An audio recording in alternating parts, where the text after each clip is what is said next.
Kaugnay pa rin ang balitang yan, binalaan ng Philippine National Police o PNP ang mga militanteng grupo na nagbabalak magsunog ng FEG sa darating na ikatlong State of the Nation address ni Pangulong Bongbong Marcos Jr.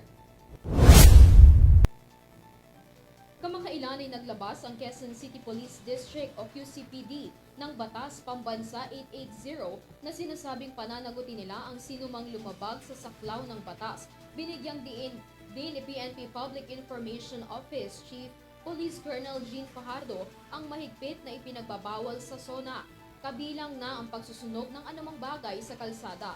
Pinapayagan naman umano na magkilos protesta pero hinihikayat din na sumunod sa mga batas na itatalaga ng kapulisan. Samantala nananatili pa rin nasa final stage ang paghahanda sa SONA. Inaasikaso naman ng mga otoridad ang listahan na ilalabas ng pamahalaang lungsod ng Quezon hinggil sa pagbibigay ng permit sa mga pinayagang magprotesta. Panawagan naman ng PNP na kung sino man ang nagbabalak na manggulo sa mismong araw ay huwag nang ituloy ito para sa mas mapayapa at maayos na daloy ng SONA.